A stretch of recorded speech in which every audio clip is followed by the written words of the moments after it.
Kirsten Gillibrand has a book coming out in the very near future. It is not released yet, but we do have some information about some of the things she'll be talking about in it. The most controversial, perhaps, are the allegations that she's launching against some of her Senate colleagues on the male side who have apparently been harassing her about her appearance, either pro or con, for a number of years. So here are some of the excerpts that are going to be in that book. First, she says, in one incident, an older senator approached Senator Kirsten Gillibrand from behind and squeezed her waist.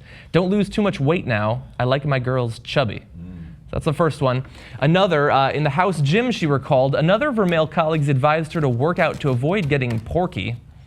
It's a nice way to put it. In yet another instance, a Southern congressman held her arm as they walked down the chamber aisle, telling her, you know, Kirsten, you're even pretty when you're fat. Jesus Christ. While speaking to a labor leader about her 2010 election, he apparently said to her, when I first met you in 2006, you were beautiful, a breath of fresh air. To win, you need to be beautiful again. And then, somewhat unrelated to appearance, but apparently Senator Bob Corker at one point said to her, I don't want you to take this the wrong way, Kirsten, but you're what my family would call a honey badger. Which I think that's just a compliment, right? Yeah. Everybody loves the honey badger. Yep. I don't think that's sexual.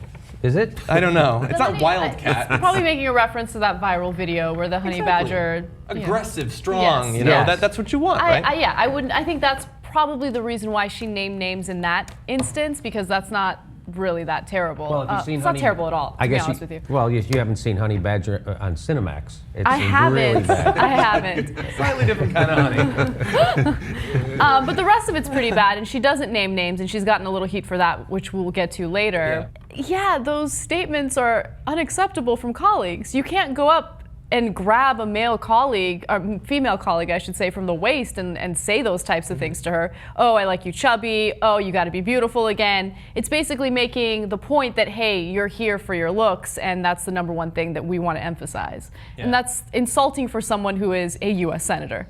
Well, on a particularly humid day in D.C., I remember I saw Representative Peter King, and he was all sweaty. I was like, hey, look at who's making his own gravy. You know, I was like, so it goes both ways. It cuts both ways, is what I'm saying. You know, I mean, with a ladle. You know, it's really interesting, though, because, I mean, John made this point during the meeting, and it's absolutely true. Like, let's say a male senator gains some weight. Maybe he's having a few too many beers after a long day of lawmaking, right? Like, no one ever thinks to be like, hey, dude, you're getting fat. I like you a little slender. You know, like men usually don't have to deal with that, but whenever a woman's appearance changes, that's like something jarring to people, and they have to mention it. Yeah, unless it doesn't become an issue if you're a guy until you can't fit in a White House bathtub. Then it starts to becoming an issue, right? That's when Chris, he got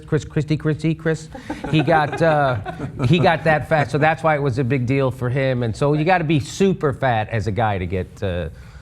Like nobody get mentioned any attention for it. Yeah, I mean, people have remarked about, you know, oh, look at Mitch, what do you got hidden in your jowls for me? Is that, both sides do it. That's Luke Russell. Boehner has a terrific set of man boobs, and everyone has commented openly on the Hill about that. Yeah. But let me ask you, experts, does this point to a wider pattern of harassment in Congress? Are women being harassed wildly? Are they getting pinched down the aisle? Are they getting ass slapped? And what's happening? Well, we do. I don't know in general, but we do actually have some words from Nancy Pelosi where she talks about her experience.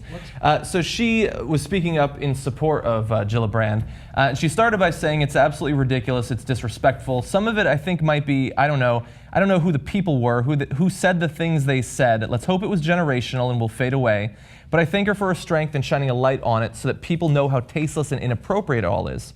Asked if Gillibrand should name the colleagues, that's up to her, but the fact is they know who they are. It's just appalling, the statements that the senator referenced, and I'm sorry she had to undergo that. It's degrading. Now to what Brian was saying, my experience was a different one. Mine was a different one. And certainly when you have the gavel, it's a different one. So there she's saying that because she's in the leadership, she hasn't been harassed in that way, but she wasn't in the leadership for quite a while, so. You know, I never realized until she became speaker, but Something about a gabble on a lady, super sexy. Am I wrong? Am I wrong about this?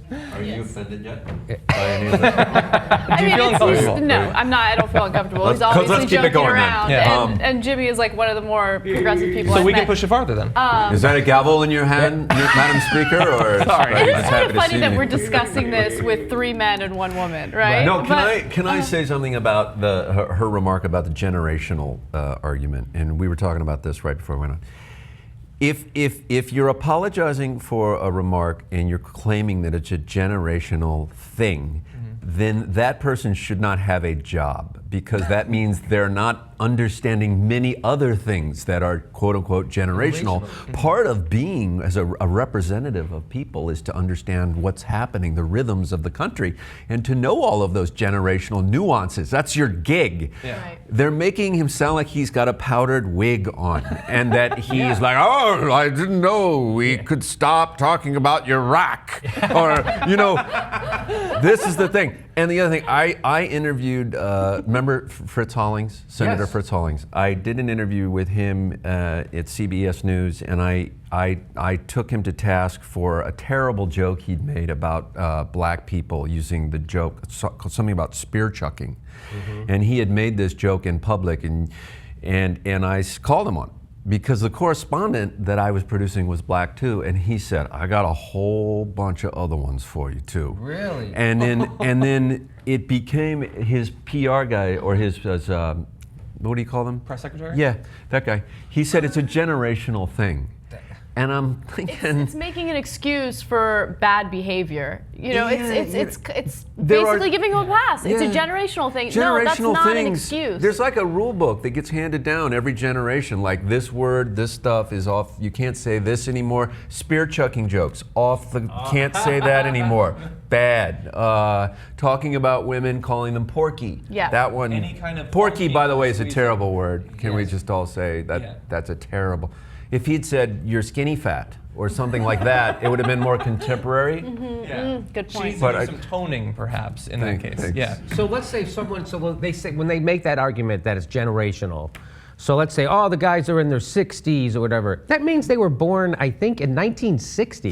So, right? That they're not that old. They grew up in the 60s and 70s, right? During equal ERA, women's lib, the whole thing, the counterculture. So these people, it's not like they grew up in 1840 on a farm somewhere in Lincoln, Nebraska. It's not Don Draper walking around Yes. tapping women on the ass and doing shit like that. were It's right. like, Don Draper was sick, like they're grown-ups in the 50s. So they were born in like 1910. So that's different than someone That's being exactly born in right. 1960, right? So mean- when you say that whole thing, oh, it's generational, they're old. That's not, first of all, they have to vote on things like the Violence Against Women Act. Yeah. They have to decide whether Equal women pay. can sue their defense contractors if they get raped overseas. These are the kind of decisions these guys have to make, and obviously they've fallen down on the job because exactly what you said. You can't go, I'm out of touch.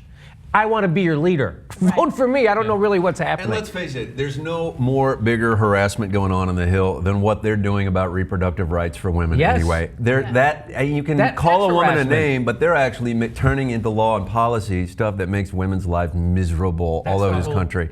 So. If I knew if we talk long enough, we'd No, hit no, on no, the no. thing. I'm That sorry. is the thing. I digress. Let's get back to name calling. Yeah. Kirsten Gillibrand has been talking about the abuse and harassment that she suffered at the hands of her male colleagues in the Senate.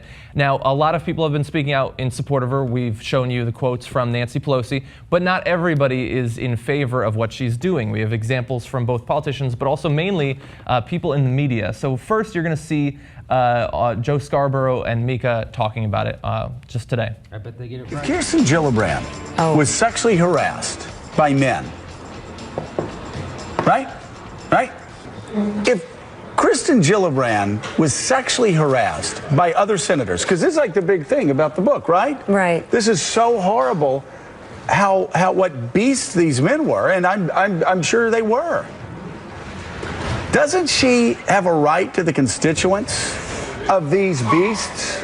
Because these men, after all, represent millions and millions of people Yeah. in the district. And don't women have the right to know which men come up and say, I like my girl's chubby, and coming up squeezing her? Squeezing her stomach. squeezing parts of her body? doesn't she have a responsibility to name names? I think she should. No one is naming names. And I think that's weak. I think it's weak too. If someone is squeezing your tummy and saying, I like my women chubby, I want to know who that guy is.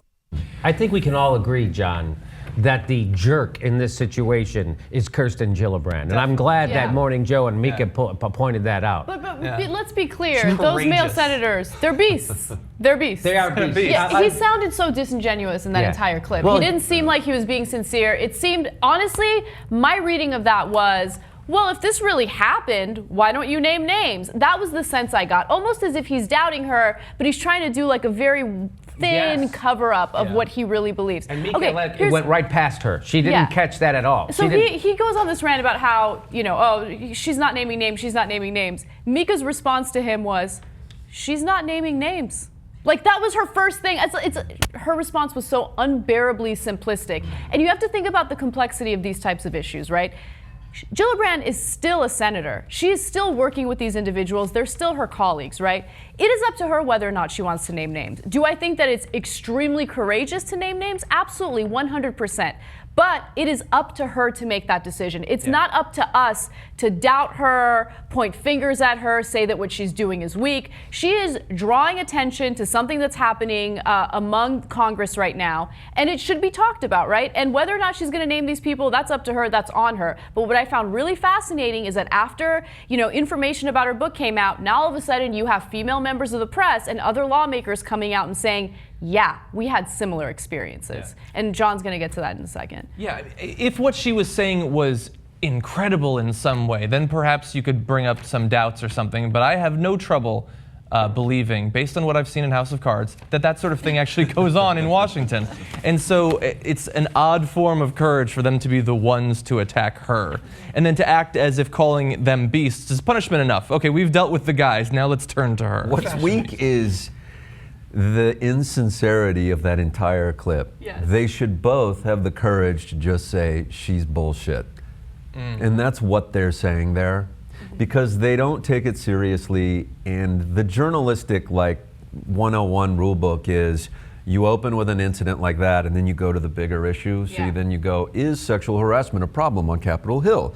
Bringing into this discussion, we have blankety. They don't even do that. They're just they're so afraid to call her bullshit, but they're doing it in this sort of relaxed kind of, he's being insincere when he says beasts, he's mocking her, and she says it's weak because she doesn't want to really step over the line and say, come on.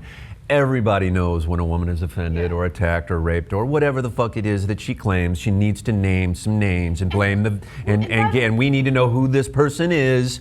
And no, most women are uncomfortable with that in institutions of power. And they don't do that. But they're bringing up an important issue. It should be discussed. And also, Mika should be very aware as a woman in the mainstream press that it sucks to have so much emphasis placed on the way you look as opposed to what you have to say. I know that she knows what that's like.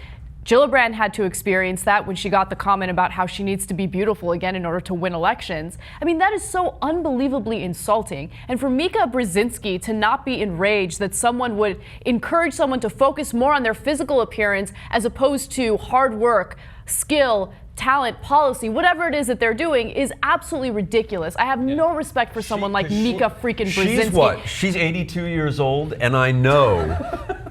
Okay, she's 77 or something like that. Yes. She hasn't had in her career some guy touch her, fondle her, I have no doubt in my say mind. shit to her, And she didn't name names. and she didn't, and she could have Dude, at least said. she sits next to Joe, abusive husband Scarborough. Imagine what he says when they go to break. Yeah, it's really weak for Senator Gillibrand not to turn in those other senators. It is strong to sit next to an alcoholic like Joe fucking Scarborough and let him abuse you on national television, and you cower in the corner like the female Alan Combs on that show, and then you have the balls to tell another woman that she's the balls. She doesn't have the ball. I mean, that's unbelievable. That's kind of I know. Again, Mika Brzezinski, Joe Scarborough, nailing it. And as we Sorry, very quick thing. And one of the reasons why a lot of women don't come forward and they don't talk about these situations is because they do get doubted. They do get doubted, right? And on top of that, I mean, how do you prove an instance like that? How do you have evidence indicating that a male senator came up to you from behind, grabbed your waist, and said those things? There's no way of proving it. So a lot of women feel pressure to just shut their mouths because they will be doubted, and they have no way of proving that it happened. But we know that if she did name names, they would be attacking her for slighting their reputations and things like that. They would say there's no proof.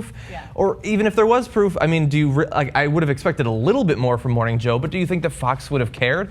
They just had we don't have the video, unfortunately, but they just had a segment on their their women's show, basically, about catcalling, and about all the female hosts were just saying, their boys will be boys, why are you trying to control men?